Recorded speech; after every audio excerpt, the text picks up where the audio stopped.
Welcome to Explosive Enterprises, and today we're revisiting the VFC MP5, which has surprisingly proven to be the most watched video on this channel.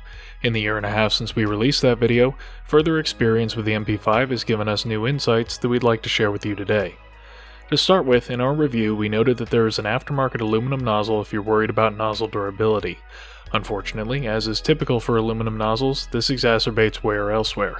On one gun we started to see damage to the hop unit, and on two guns it started breaking magazine followers due to the stop on empty system. One of the owners swapped in aluminum followers, and then the impact started to bend out the front of the magazines.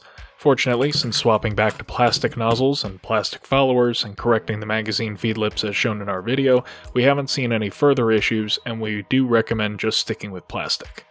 Additionally, the routers have a tendency to get slightly gouged out over time, and this negatively impacts the seal.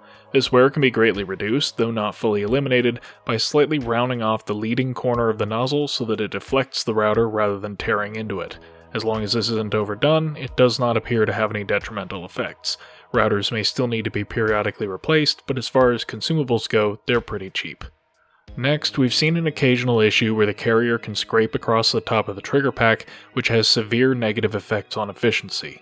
It turns out that this is caused by the trigger packs having some ability to rock back and forth in the housing. Not all guns will show any problems, but this is an easy thing to fix, so might as well. Our solution is to just put a layer or two of tape on each of the rear lugs that the trigger pack rests on, shimming the rear of the pack up slightly, which prevents the front from moving. It now sits tightly in the grip. Speaking of grip packs, we mentioned the Navy Selector in the review as a better option over the Burst pack, but there is one issue.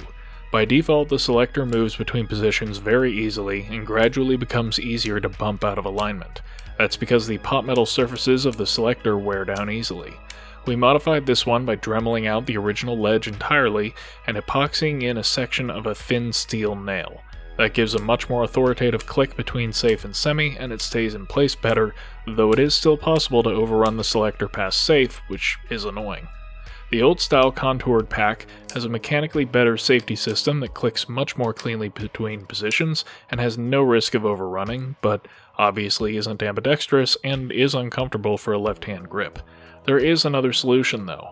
Real steel ambidextrous SEF grip housings exist for G3 rifles, and by just cutting down the rear tang slightly, this will fit an MP5 and accept the trigger pack and safety from the contoured VFC pack. It still doesn't provide an ambi safety, but it's much more comfortable than the contoured housing for left-handed shooters. Next up is the hop. We stated in our review that the stock hop-up works fine, it's just a bit inconsistent. Well, I am known for having unreasonable expectations and went down a rabbit hole trying to find a better solution, with many unsuccessful experiments. Ultimately, I modified the hop arm to accept an AEG-style nub, and this did noticeably improve consistency. Guillotine Airsoft took this concept and developed a standalone design, and for full disclosure, provided one to us for beta testing. Well, sure enough, this is a solid upgrade over stock, so for $10, we consider it a steal. That said, if you do take apart the hop unit, be extremely careful with unscrewing the barrel. The threads on the hop unit are very fragile. Guillotine now also produces a drop-in adjustable nozzle valve, but notes that it hasn't been able to exceed 1.35 joules. We were able to make a CL Project adjustable valve work, but it required significant modification to the nozzle, removing part of the rear section and adding a cross pin to index against, and required a significant amount of sanding on the valve to get it to travel and reset consistently. The issue for this gun is that taking apart and reassembling the nozzle is a real pain, so an adjustable solution of some kind is really nice to have.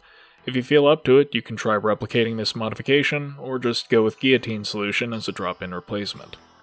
Oh yeah, and we keep seeing people complain that the VFC can't be slapped. 5 guns in our local group, over a year of continuous slapping, no problems.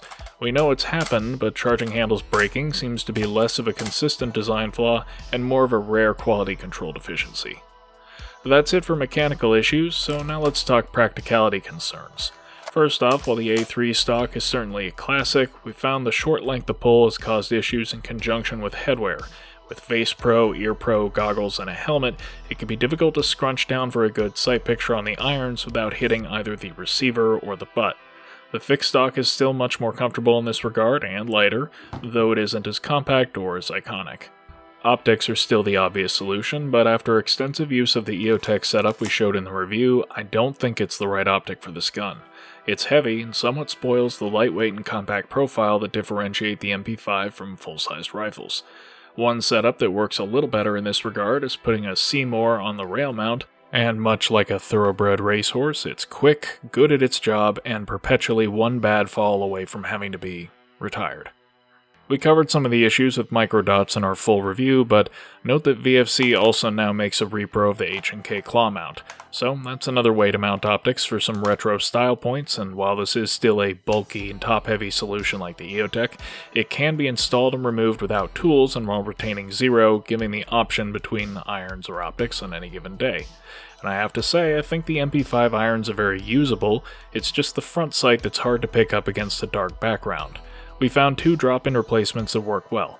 XS Sights makes a larger front sight that has a white circle and glow-in-the-dark green dot while looking pretty similar to the stock iron, while Blitzkrieg Components offers this big luminous chevron, which is very easy to see in all lighting conditions and I find works a bit better for quick shots, but isn't quite as precise at longer range.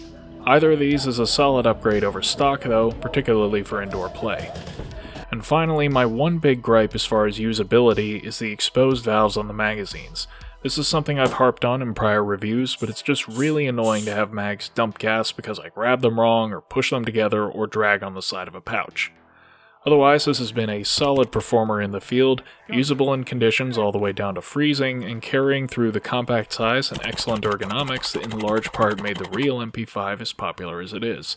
It's just a product of that awkward time when VFC started making competent, effective designs, but before they had worked out most of the kinks.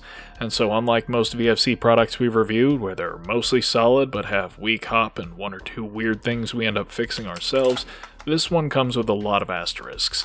It has issues that need to be addressed, and it has quirks that you just need to deal with. It's still a very capable gun, and I still think it's a lot better than the WE I used to have, but if you aren't specifically after an MP5, there are less troublesome guns with this ergonomic profile and price point. Most notably, the VFC HK53 is by all accounts a revised and improved MP5, though of course in 5.56 rather than 9mm.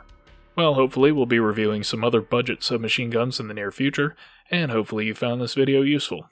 And as always, thanks for watching.